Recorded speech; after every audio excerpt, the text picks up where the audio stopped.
Good morning po. Tayo po'y mag-aral ng salita ng Diyos, Galatians chapter 3 verse 14. Ginawa ito ni Kristo upang ang mga pagpapalang ipinangako ng Diyos kay Abraham ay makamtan din ng mga hintil sa pamamagitan ni Kristo Jesus.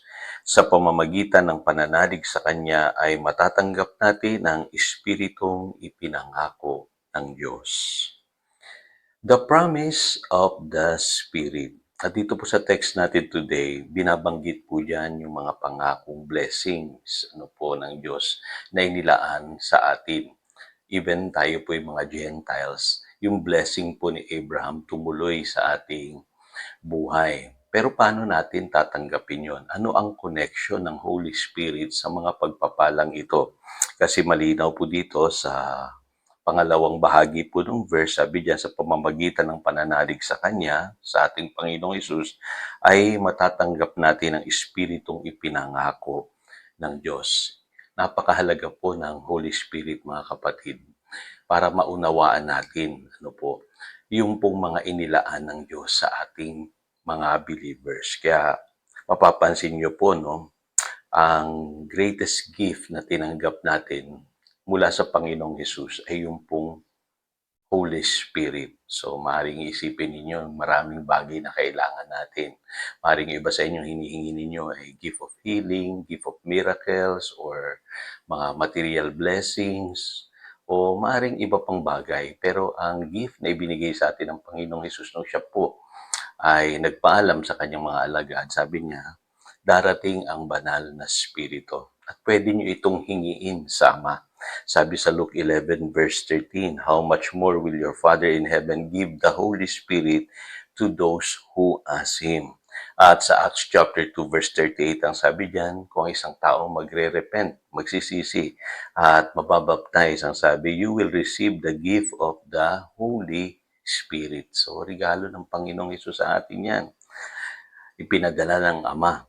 Sabi sa Ephesians chapter 1, verse 13, when you believe, nung tayo po'y nanalig, you were marked in Him with a seal, the promised Holy Spirit.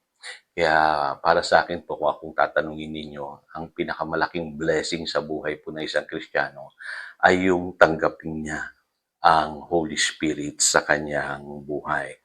So bakit ang Holy Spirit? Ano po ang greatest blessing na dapat tanggapin ng isang Kristiyano? Ano po yung gift na dapat tanggapin ng isang Kristiyano?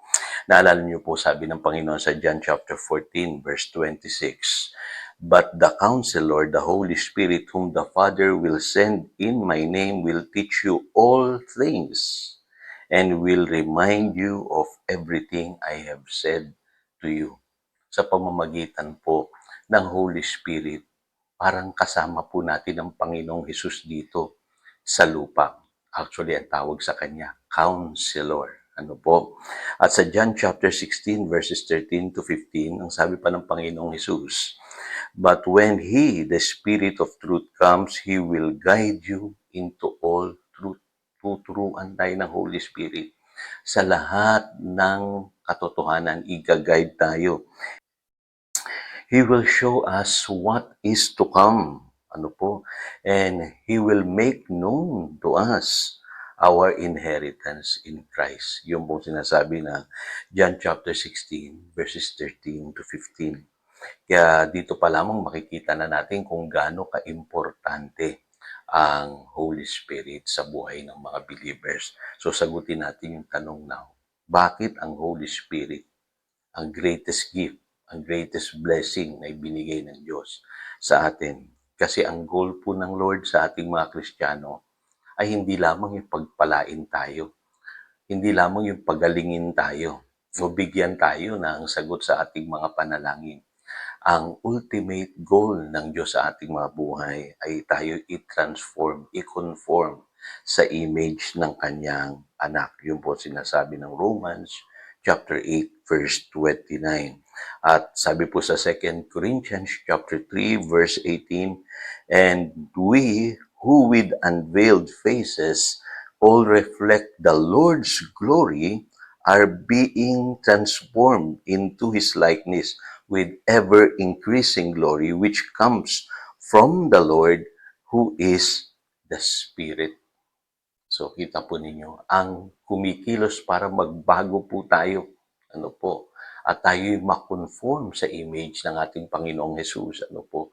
Ay ang Holy Spirit. Alam niyo po, masarap yung blessed tayo. Masarap yung ma-experience natin yung gumaling tayo sa ating mga karamdaman. Masarap yung makamta natin yung mga pangako ng Diyos. Ano po? Lahat yan mga blessing na ipinangako ng Lord kay Abraham. Ano po? At nararanasan natin yan ngayon sa panahon natin, even tayo mga Gentiles. Pero ang greatest blessing na dapat maranasan natin ay yung pagkilos ng Holy Spirit sa ating buhay sa pamamagitan ng ating pagbabago. O kaya, maintindihan nyo na bakit ang Holy Spirit ang greatest gift. In fact, kung titignan nyo po, lahat ng gifts, ano po, yung fruit of the Spirit, ano po, yung anointing, yung revelation, lahat yan nagmumula sa Holy Spirit, ano po. At sa pamamagitan niya, na-i-equip tayo sa buhay na ito. Tataglayin natin yung kapangyarihan ng Diyos, sabi sa Acts chapter 1, verse 8. At alam niyo po, ako coming from a background na talagang exposed ako sa teaching about the Holy Spirit, ano po, at lagi pinapangaral yung be filled with the Holy Spirit, kailangan mapuno tayo lagi ng Espiritu Santo. Pero napuna ko po, meron pong area ng pagtuturo na hindi natutugunan ng maraming mga tagapagturo. Kasi kadalasan po, nare-reduce ang Holy Spirit sa experience lang or parang isa lang siyang puwersa sa paningin ng iba. Ano po? Hindi po ganun ang Holy Spirit. Ang Holy Spirit po is a person. The moment na naranasan mo siya sa iyong buhay, magtuturo siya sa iyo. I-guide ka niya sa lahat ng katotohanan. Kaya dapat maging intimate tayo sa Holy Spirit. Kilalanin natin yung presence niya sa ating pag-aaral ng salita ng Diyos, sa ating pananalangin. Ano po? And the more you know Him through God's Word, the more you will experience Him. Ganun po ang pagkilos niya. Kumikilos siya sa pamamagitan ng salita ng Diyos. Kasi sabi sa John chapter 14 verse 26, He will remind you of everything I have said to you. So ipapaalala niya lahat ng pangako ng Diyos na pwede mong angkinin. Lahat ng mga sinasabi ng Panginoong Hesus na pwede mong panghawakan. At higit sa lahat, maluluwalhati ang Ama sa pamamagitan niya dahil tayo mismo ay lumalago o nagbabago dahil sa kapangyarihan ng Espiritu Santo. Kaya alam niyo po, tayo mga Christians, lagi natin tatandaan, ang transformation ng ating buhay nagaganap lamang kung tunay na kumikilos ang Holy Spirit sa ating buhay. Tayo po'y manalangin. Dakilang Diyos, salamat po. Salamat po, Holy Spirit, at ikaw ay nananahan sa amin ngayon. Patuloy mo kaming gabayan, turuan, ipakita mo sa amin ang mga bagay na darating at ituro mo sa amin kung ano yung aming inheritance in Christ Jesus. Pero higit sa lahat, baguhin mo kami. Turuan mo kami ng iyong salita kung paano kami mamumuhay ng kalugod-lugod. Salamat po, Ama, for the gift of the Holy Spirit. Thank you, Lord Jesus. This we pray in Jesus' name. Amen and amen. Again, ito si Pastor Jojo, nagpapaalala upang daluyan tayo ng pagpapala, manatili tayo sa kanyang salita. Good morning.